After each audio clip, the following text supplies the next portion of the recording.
जय हिंद। स्वागत है आपका हमारे यूट्यूब चैनल कला विज्ञान पे।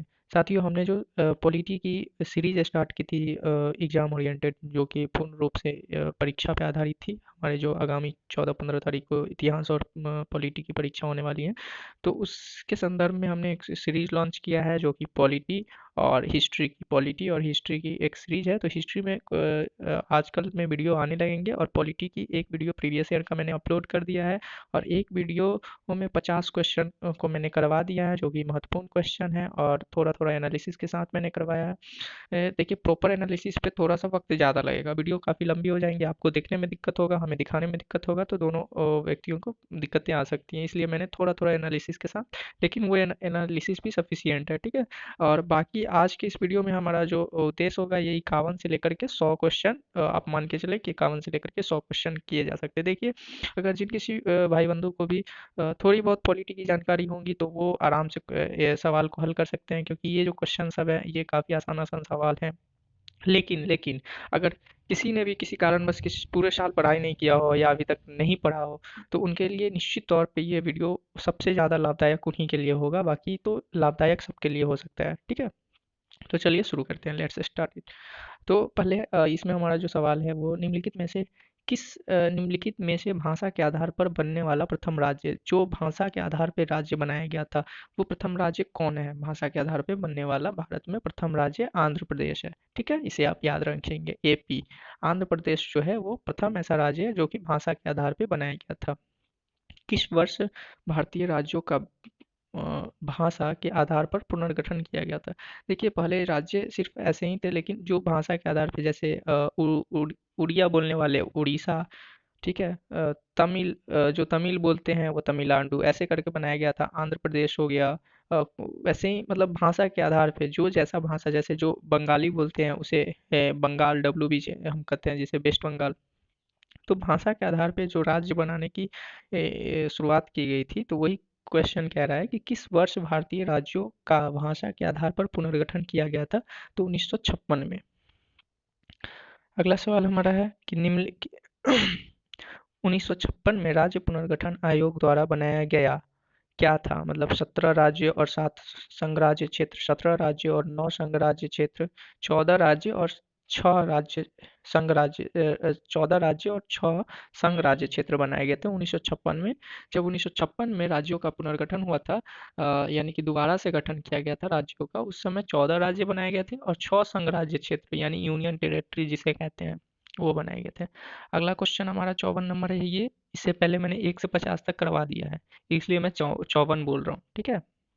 अगर आपने वो सीरीज अभी तक नहीं देखी है, तो आप जाएं, वो सीरीज देखिए। निश्चित तौर पे वो सीरीज आपके लिए बेहद ही महत्वपूर्ण होगी और बेहद ही लाभदायक होगी। ये अब 50, हमारा जो क्वेश्चन है ये 54 नंबर क्वेश्चन। सिक्किम को राज्य का दर्जा किस वर्ष मिला था? तो सिक्किम को राज्य का दर्जा 1975 में मिला था, ठीक है। सिक्किम को राज्य का दर्जा 1975 में दिया गया था। अगला सवाल है, भारतीय नागरिकता किसके द्वारा दी जाती है? तो गृह मंत्रालय के द्वारा। ये तो आप सब जानते ही होंगे कि गृह मंत्रालय नागरिकता संबंधी कार्य करती है। तो ये हो गया गृह मंत्रालय। एक मिनट, मैं इसे जरा सही कर लूँ। हाँ, अब ये सही हो गया। अब आता है, इसे थोड़ा सा छोटा कर दूं। गृह मंत्रालय के द्वारा दिया गया। 55 हो गया था। 56, भारतीय संविधान का कौन सा अनुच्छेद संसद को नागरिकता का अधिकार विनियमित करने की शक्ति देता है? तो अधिकार जो अधिक संसद को जो नागरिकता का अधिकार विनियमित करने की शक्ति है, वो अनुच्छेद 11 देता है, ठीक है। तो ऑप्शन नंबर डी। निम्नलिखित में से कौन सा अनुच्छेद इंडिया को वो भारत के रूप में वर्णित करता है? तो अनुच्छेद 1 हो जाएगा इसका आंसर, ठीक है। तो ये जिसमें कहा गया भारत राज्यों का संघ है। भारत में नए राज्यों का निर्माण किसके द्वारा संपन्न किया जाता है? भारत में जो नए राज्यों का निर्माण है वो साधारण बहुमत एक लाया जाएगा, और बहुमत से तो बहुत सारी, साधारण बहुमत से ही अपने संसद में बहुत सारी कार्य हो जाती हैं, तो साधारण बहुमत is the right answer, B. उसके बाद है 59 नंबर क्वेश्चन की, भारतीय संविधान का कौन सा अनुच्छेद निम्नलिखित में से विधि के समक्ष समता के अधिकार से संबंधित है? तो जो समता के अधिकार से संबंधित है, ये हो जाएगा अनुच्छेद 14। अनुच्छेद 14 जो है वो विधि के समक्ष समता के अधिकार से संबंधित है। अगला सवाल हमारा है कि निम्न में से कौन सा अनुच्छेद समता के अधिकार का प्रावधान करता है? तो समता के अनुच्छेद 14 अभी तो हमने डिस्कस किया, 61 नंबर सवाल ये है, भारतीय संविधान का कौन सा अनुच्छेद सभी नागरिकों को लोक नियोजन में अवसर की समानता का प्रावधान करता है? तो अनुच्छेद पूछा जा रहा है कि कौन सा अनुच्छेद है जो कि अवसर, तो ये अनुच्छेद हो जाएगा 16। इसी तरह से है, भारतीय संविधान का निम्नलिखित में से कौन सा अनुच्छेद अस्पृश्यता का पूर्ण रूप से निषेध करता है? तो जो निषेध वाली बात है वो अनुच्छेद 17 में है। अगला जो 63 नंबर सवाल है हमारा कि संविधान का अनुच्छेद 17 और 18 निम्न में से क्या प्रावधान करता है? तो ये जो अनुच्छेद हमारा 17 और 18 है ये सामाजिक समता का प्रावधान करता है। भारतीय संविधान का अनुच्छेद 19 उपलब्ध कराता है। अनुच्छेद जो 19 है वह 6 स्वतंत्रता को उपलब्ध कराता है, ठीक है, यानी हमारे जो अधिकार हैं उसके स्वतंत्रता को उपलब्ध कराता है। निम्न में से किस अधिकार के तहत प्रेस की आज़ादी दी जाती है? तो जो प्रेस की आज़ादी वाली बात है ये अभिव्यक्ति का अधिकार के अंतर्गत दिया जाता है, जिसे हम फोर्थ पिलर ऑफ डेमोक्रेसी भी कहते हैं, यानी कि जो हमारी फोर्थ पिलर है, यानी इस डेमोक्रेसी इस लोकतंत्र की चौथा स्तंभ माना जाता है डेमोक्रेसी को। निजता का अधिकार, देखिए जो अभी मैंने कहा ये भी एक इम्पोर्टेंट सवाल है, ये पूछ दिया जा सकता है। निजता का अधिकार किस संविधान के अंतर्गत आता है? तो निजता का जो अधिकार है वो 21 के अंतर्गत आता है।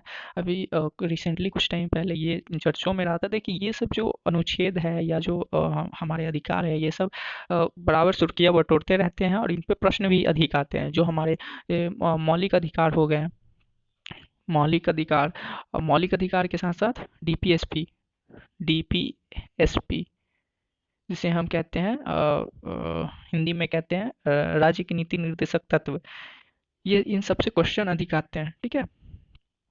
तो अनुच्छेद 21 इसका राइट आंसर हो जाएगा। फिर भारतीय संविधान के अनुसार जीवन का अधिकार क्या है?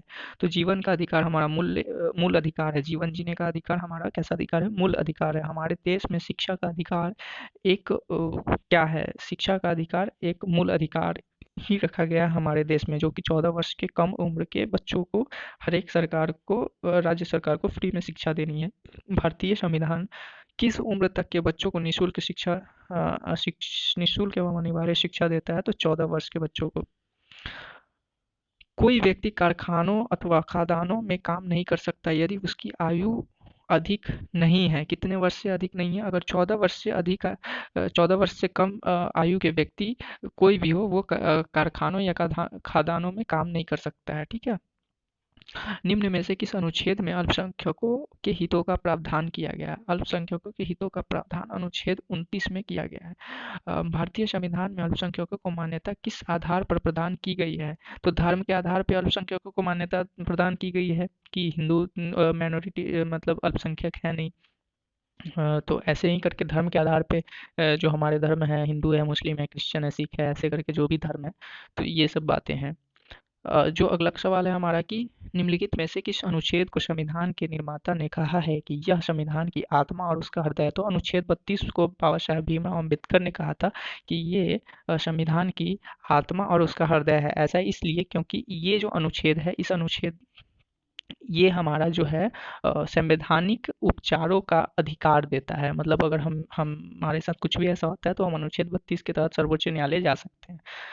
इसके बिना हमारे मौलिक अधिकार शून्य के बराबर है, ना के बराबर है, ठीक है। निम्न में से किस अधिकार के द्वारा भारतीय संविधान ने मूल अधिकारों को संरक्षित किया है?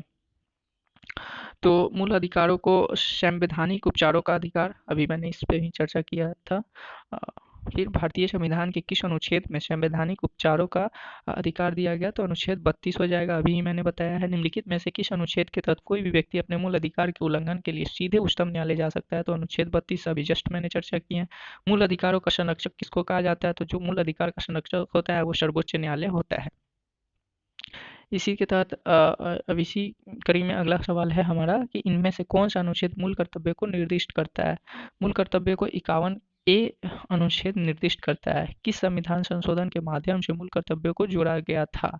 तो मूल कर्तव्य को और नहीं 44वां तो अलग है, 42वां संविधान संशोधन के तहत मूल कर्तव्य को जोड़ा गया था।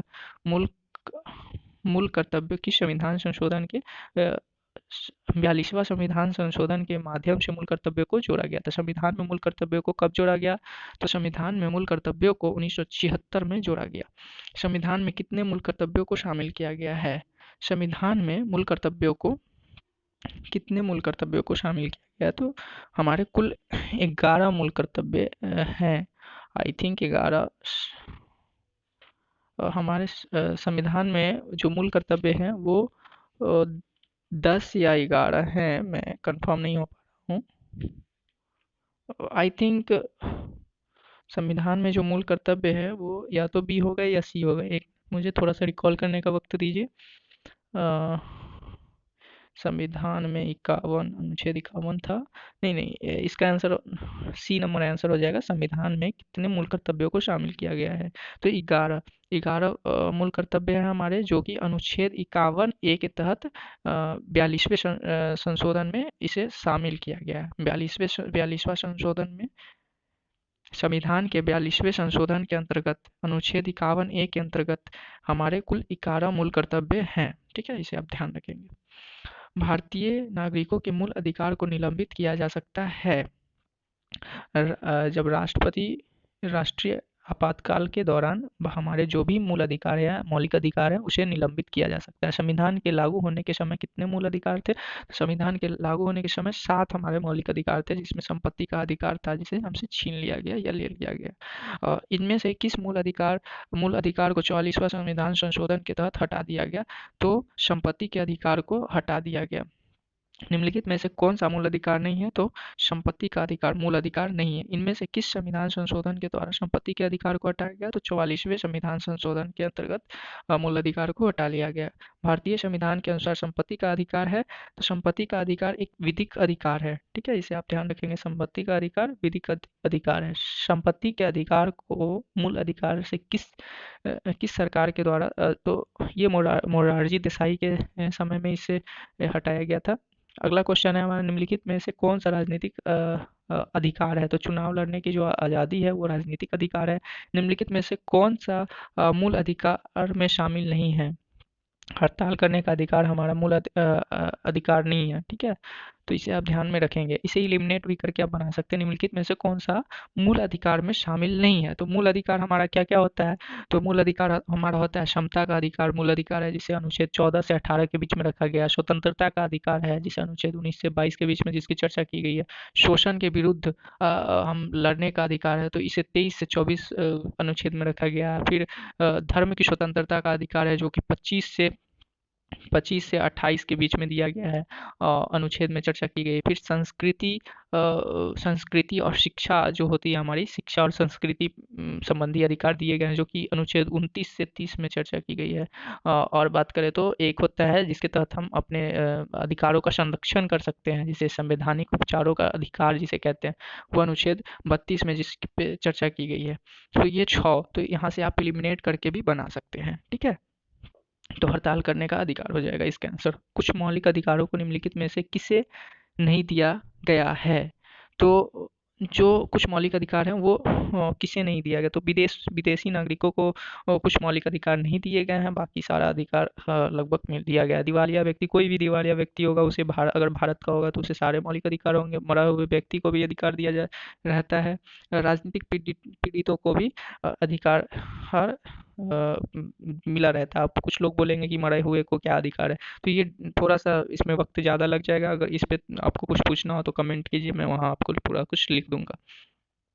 भारतीय संविधान के अनुसार इनमें से कौन सा मूल अधिकार नहीं है? तो हमारा जो मूल अधिकार नहीं है का बात हो रहा है, तो इसमें सूचना का अधिकार हमारा मूल अधिकार नहीं है। इसे एक मिनट, सूचना का अधिकार हमारा मूल अधिकार नहीं है। भारत में सूचना का अधिकार कब अधिनियमित हुआ? तो भारत में सूचना का अधिकार 5 जून 2005 को अधिनियमित हुआ। शिक्षा का अधिकार अधिनियम कब लागू किया गया?